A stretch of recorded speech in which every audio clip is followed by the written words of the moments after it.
About 25 years ago, back it would have been 1994. Who still remembers 1994? My mother told me that she had a story that she had to tell me. And she said she was very hesitant to tell me the story because she thought I was going to think she lost her mind. So, back when I was married, a few years after I got married to my future ex-wife, we bought a house in Evergreen Park. That's where she grew up. And the house was a very nice house. In fact, we bought it from a guy whose mother had passed away. She lived in the house and raised the family there. So we bought it from this guy. And it was a very nice house. It was probably built, I think, about the 1940s. It was a brick house, two-story house. It first level had a living room, dining room, kitchen. There was a hallway that ran from the kitchen past the upstairs stairs, past the bedroom, past the living room. Past the bathroom, past the living room, and into a back bedroom. And then they had 2 bedrooms upstairs and a finished basement. So my wife and I, we planned a weekend out of town with some friends, and my mom and dad were going to come up from Indiana to babysit our daughter Megan. My parents were just very down-to-earth people, good Christian people. My mom is still in very good. She's about 80 years old now, but still in very good shape physically and mentally.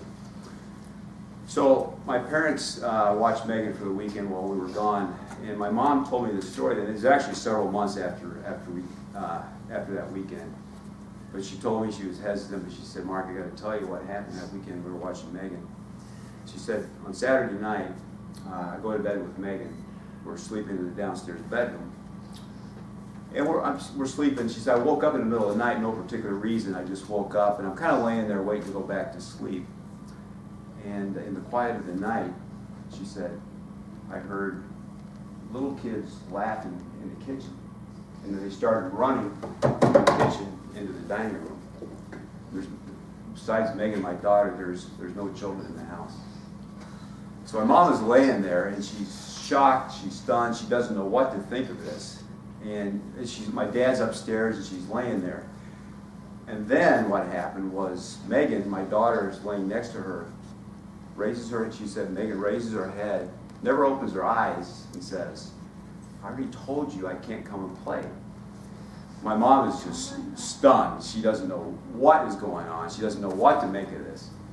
So she tells me the story.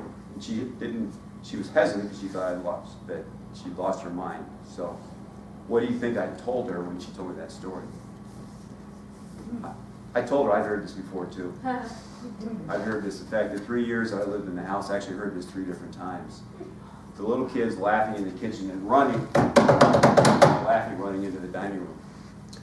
That was the only strange things that happened in the house. I used to, I spent a lot of time in the basement. I mentioned it's a nice finished basement.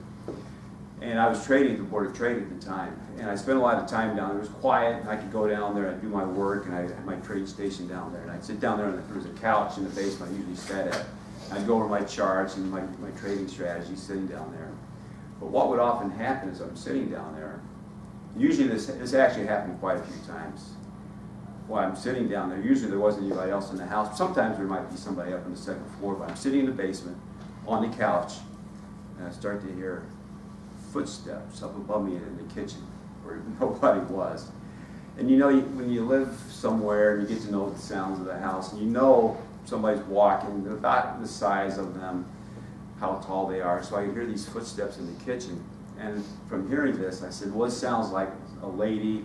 She's probably about a little over 5 feet tall, probably weighs about 100 pounds. Because they're very gentle steps, starting in the center of the kitchen, walking to the back of the kitchen. And at the back, there was a back door that went out in the backyard. And there was a landing there, 2 steps down from that kitchen. I hear these steps in the kitchen slowly to the back, and then stop at the landing where the steps went downstairs, and I hear the steps down to the landing. And I'm sitting on the couch, and I can look up, and I have the stairs straight ahead of me in the back door. I'm watching for who's coming around the counter, or coming around the corner, and there's never anybody there. I'd hear the steps down the landing, and there'd be about 3 steps down the steps, and I never saw anything. So about 6 months after we moved in, and there was a week where there was a lot of this activity taking place, I didn't know what was going on. I saw my next door neighbor, Deidre, out in the yard. And Ed and Deidre, our next door neighbors, have lived in that house for about 25 years. Great people. And Deidre's out there. She's about 50, very friendly, very nice, very attractive lady. And we got to know them pretty well. I said, Deidre, I got to tell you what's going on in the house. I'm trying to figure out what's happening. I said, Deidre, on Tuesday I hear little kids running from the kitchen into the dining room. Yesterday on Saturday I heard, like a woman's footsteps through the kitchen. And I said, do you know anything what's going on? She said, her eyes got real big. She said, I don't know what's going on with the house. But on Tuesday, the grandson, who spent a lot of time in his house, actually committed suicide. And then yesterday was his funeral. So she said, I don't know if it's a coincidence, but that did happen. So, I'm a left-brain kind of person.